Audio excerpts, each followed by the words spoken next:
Yo, what is going on YouTube? I am Germ here, as you guys can see up on the screen. Today, we are taking a look at the three groups, at least on the screen now, the three groups for MSI Stage 1. But in this video, we're going to be going over all the entire MSI tournament. Stage 1, Stage 2, the knockout stage. I'm going to be giving all of my picks and predictions all the way through the tournament. Obviously, MSI is right around the corner. I don't know exactly when this video is going to be going out, but, potentially like a week or two away when this video gets to you guys. Also, I know I've talked about this in a video previously, but I'm in the process of moving right now. I believe I won't have internet again until Friday, May 5th afternoon. So, one, I'm getting this video out there because it's like a video that's good to go at any point in time. You know, MSI stuff and predictions is always going to be relevant. But if I'm a little bit slow on the news in the next couple of days, just bear in mind anything that happens, like the 4th or the 5th in the morning, I'll be getting to eventually. But still, I'm really, really excited to make this video because I'm so excited for MSI. So drop a like if you do enjoy it. Let's get right into this. So, first up, we have the group with T1, Detonation Focus Me, Saigon Buffalo, and A's. Now, overall, I think this is a really, really interesting group because, hey, T1, they're going to be fun to watch. We have Detonation Focus Me, who's been a team that's been surprising people for a while now. We have the return of Vietnam to international competition, but they're not bringing their best team, so it's like, how good is their second best team going to be? And then we have A's in there as well. So overall, I think this is a kind of a relatively easy group. I do think Detonation Focus Me is on the come up. I think Japan is kind of getting better and better each international tournament, but they're not quite there yet. I do think this will be a relatively easy 6-0 for T1. I think this is kind of a good way for them and especially some of their younger players to just keep getting more international experience, keep dominating, because this is like the first tournament where they've had this much pressure and this much expectations on them coming into it, but I think they're going to do well. Then we get into Detonation Focus Me, who obviously I have them losing at least 2 games to T1, but I also think they're going to be dropping a game to Saigon Buffalo as well. I have them sitting at 3-3. I have Saigon Buffalo in 3rd place in this group at a record of 2-4, and I have A's with an ultimate record of 1-5. So I do think Saigon Buffalo will be eliminated, and I do think A's will get eliminated from this group. I have T1 and Detonation Focus Me moving on, but kind of the other 3 teams being relatively close together and T1 being kind of a distant first place, at least in that group. Then getting into the second group, we have RNG, PSG Talon, Red Cannons, and the Istanbul Wildcats. In this group, I'm going to be going with RNG at 5-1. I think they are a very, very strong team. Obviously, the LPL has been very, very strong recently, but RNG maybe isn't the strongest team that the LPL's ever sent to an international tournament. I know people say that they have some issues. They have some exploitable weaknesses. They could potentially drop games at this tournament. This is no world-beating LPL team, but they are still a team that won the LPL, which is an absolute gauntlet to run through. And if you are able to do that, hey, you got a chance at all these events. And again, I think RNG is a good team. I'm not trying to say they're bad at all, but I'm just saying, they're not in one of these unstoppable LPL forces. But even those unstoppable LPL forces, we see kind of flop at international tournaments every once in a while. Just think back to FPX just last year. They didn't exactly do so amazing. But overall, 5-1, still good for RNG. I could definitely see them dropping a game to PSG. PSG, I do have at 5-1 as well. I'm going with 0-6 for the Red Cannons and Istanbul, winning these 2 games against Red Cannons. But I think this is a very, very top-heavy group. RNG and PSG Talent are going to be kind of bullying these lower tier teams, I do believe, with them getting eliminated. I'm not sure, actually, if they would play a tiebreaker game to see who wins this group or not, because I don't think it really matters who wins the group, because you just end up making it on to stage 2. If there are tiebreakers, I would take RNG in that game over PSG Talon, but again, I want to say that there's probably not tiebreakers in this game because I don't think there's a difference between making it out as a 1st or 2nd seed, but maybe I'm dumb. Maybe there's something there. I don't exactly know. Getting into the last group, we have G2, EG, and Order. This is NA against EU with Australia mixed in there, or Oceania or whatever, just to create some chaos to maybe try and shake things up a little bit. Overall, I think G2 is the strongest team in this group. I think this is going to be very, very fun to watch on. I think it's going to be very exciting. I think there's going to be a lot of close and interesting games, but obviously somebody's got to win these games. I do believe each one of these teams is playing each other 4 times, which can be good and bad. And, by the fourth time, it gets a little bit boring. You don't really want to see it anymore. But if G2 and EG have a bunch of bangers, then it's going to be just as fun, the fourth time. So overall, I have G2 atop this group at 6-2. I think EG going to be going 4-4 in my predictions, and I have Order at 2-6, and I have them getting eliminated. So then we get our 6 Stage 2 teams between T1, Detonation Focus Me, RNG, PSG Talon, G2, and Evil Geniuses. This is kind of how I see things shaking out. This is pretty much all 6 of the favorites making it out. I don't think this is surprising anyone too much. I think the one difference you could make in Stage 1 is maybe Saigon Buffalo over Detonation Focus Me, which if you chose that, hey, no shame at all. I think that is a very, very fine prediction to make. But if you're predicting A's, Red, Istanbul, or Order to get out, I think not very many people are going to agree with you there. Then we get on to Stage 2, where these 6 teams are going to be playing a double round robin against each other. So 10 games played for each team.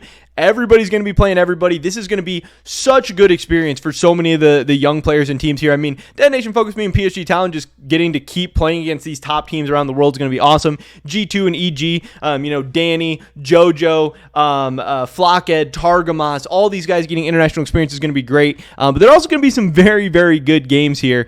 Overall, starting at the top, I have T1 going 8-2 here. I think they are going to be very, very strong. I think they are going to be, kind of a force to reckon with. We will see how that goes. I think they are probably clearly the best team at this tournament. But again, when I'm looking at this Stage 2, I think there's a lot of good teams here. Like T1 against RNG, T1 against G2, even T1 against EG could potentially be scary. Like T1's going to be a heavy favorite. But if you told me EG just beat T1 in a random best of 1 game, that's absolutely possible. So, playing all these games, and then even the 2 weaker regions or whatever, Detonation Focus Me and PSG Talon, these are teams with some international experience that are always known to put up a fight. But overall, I do still think T1's the strongest team, but I do think they will start to, drop a couple of games. RNG, I have them going 6-4. Again, I still think they're really, really strong, but they have some weaknesses. It's absolutely possible that they could be dropping some games. I really think, that some stuff like this could happen. G2, I have going 5-5. Again, I think they are capable of pulling off upsets against some of these top teams. But hey, if G2 lost a game to EG, Detonation Focus Me, PSG Talon, anything like that, I would not be shocked. I would not be surprised. I think it is very, very possible. I have EG going 5-5 as well, the same. I think it's really hard to differentiate between G2 and EG. Again, I had G2 over them in Stage 1 because I think Caps and Yankos really kind of stand out. But it's not like EG doesn't have some great players as well. Inspired may have been better than Yankos in Europe when they were both playing in the LEC recently. Impact, he has all the pedigree as a lot of these guys. And then even Vulcan, has been to a lot of international events recently and has been very, very good. So it's going to be whose veterans show up and play as good as they can and whose young players show up and play as good as they can. We'll obviously have to kind of wait and see how that all plays out.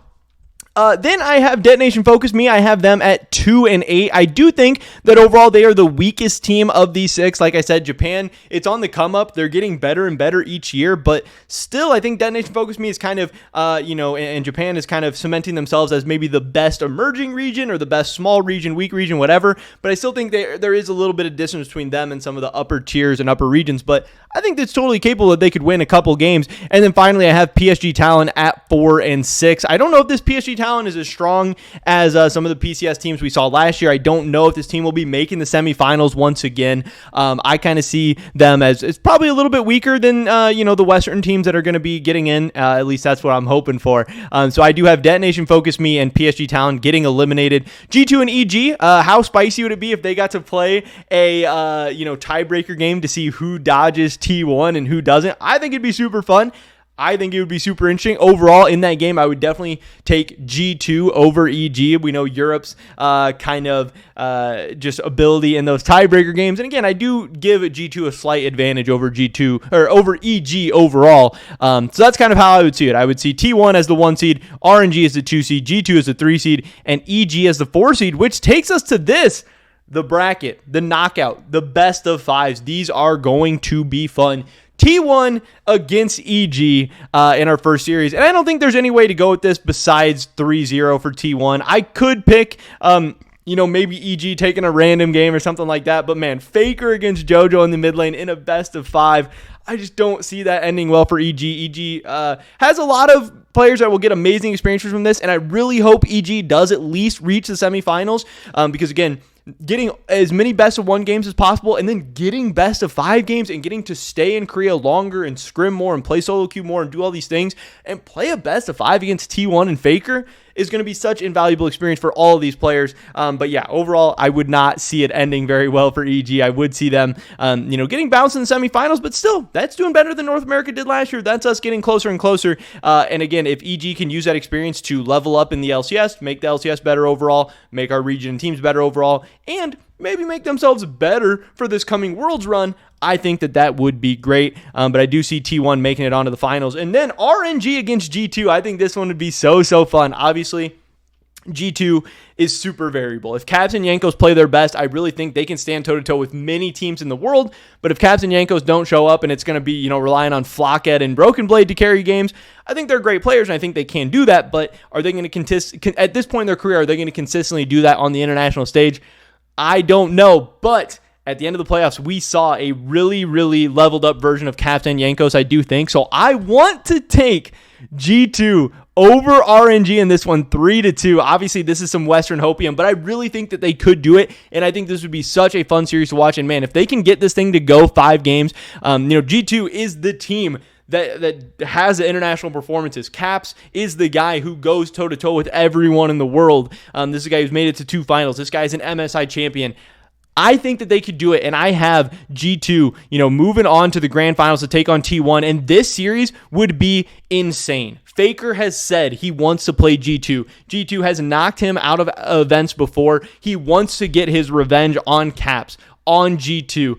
Viewership would be insane. The hype would be insane. The videos, the trash talk, everything going in, a crowd back in attendance. This would be so sick. And this is absolutely the finals I'm rooting for. LPL, LCK, it's fun, it's exciting, but I do not think it would be more fun than T1 against G2. But at the end of the day, I absolutely would have to favor T1 over G2 here. I do think I would have T1 taking it 3-1 over G2. Faker in his home country of Korea taking down an MSI title. And I think this MSI, if it plays out like this, would be so fun to watch, so exciting. That's why I'm so hyped up. I'm just ready to go. I can't wait for these games to get started. These are all my predictions from stage 1 all the way to the grand finals. But yeah, pretty much it for this video today, guys. Let me drop a like if you did enjoy it. Leave a comment down below. Let me know what your predictions are. You got any hot takes? Got any spicy ones? Got I don't know, just anything you want to share. I'd love to hear your guys' thoughts and opinions. Subscribe, stay up to date on all my latest content. Hopefully catch you guys in the next one. But until then, peace.